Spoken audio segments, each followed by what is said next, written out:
ನಂದಕುಮಾರ್ ಅವರು love marriage ಆಗಿದ್ದಾರೆ, ಆದ್ರೆ ಅವ್ರ ಮಕ್ಕಳು ಮಾತ್ರ ಲವ್ ಮ್ಯಾರೇಜ್ ಮಾಡ್ಕೋಬಾರ್ದಂತೆ. ಇದು ಯಾವ ನ್ಯಾಯ ಅಂತ ವೀಕ್ಷಕರು ಕೇಳ್ತಾ ಇದ್ದಾರೆ. ಏನ್ ಹೇಳ್ತೀರಾ? ಇದು ತುಂಬ ಜನಕ್ಕೆ ಕಾಡ್ತಾ ಇರೋ ಪ್ರಶ್ನೆ. ಲವ್ ಮ್ಯಾರೇಜ್ ಆದರೆ ಮುಂದೆ ಆಗೋ ಕಷ್ಟಗಳೇನು ಅನ್ನೋದನ್ನು ಆಮೇಲೆ ಅವನು ಹೇಳ್ತಾ ಹೋಗ್ತಾನೆ. ನನಗೆ ಗೊತ್ತಿರೋ ಹಾಗೆ ತುಂಬ ಲವ್ ಮ್ಯಾರೇಜ್ಗಳು ಸಕ್ಸಸ್ ಆಗಿಲ್ಲ. ಅರೇಂಜ್ ಮ್ಯಾರೇಜು ಯಾಕೆ ಸಕ್ಸಸ್ ಆಗುತ್ತೆ ಅಂದರೆ, ಅಪ್ಪ ಅಮ್ಮ ನೋಡಿ ಮದುವೆ ಮಾಡಿರ್ತಾರೆ. ನಾಳೆ ಗಂಡ ಹೆಂಡ್ತಿರ ಮಧ್ಯೆ ಏನಾದ್ರು ಸಮಸ್ಯೆ ಆಯಿತು ಅಂದಾಗ ಈ ಮನೆ ಅಪ್ಪ ಅಮ್ಮ, ಆ ಮನೆ ಅಪ್ಪ ಅಮ್ಮ, ಅಥವಾ ಅವ್ರ ಅಣ್ಣ ತಮ್ಮಂದರು, ಅಕ್ಕ ತಂಗಿರು ಇವರೆಲ್ಲ ಬಂದು ಬಗೆಹರಿಸ್ತಾರೆ.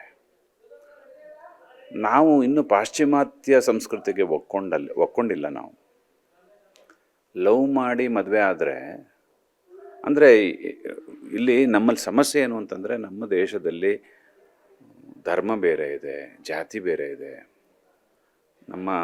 ನಾವು ರೂಢಿಸ್ಕೊಂಡಿರೋ ಪದ್ಧತಿಗಳು ಬೇರೆ ಇದೆ. ಈ ಕಾರಣಕ್ಕೆ ಲವ್ ಮ್ಯಾರೇಜು ನಮ್ಮಲ್ಲಿ ಸಕ್ಸಸ್ ಆಗಲ್ಲ.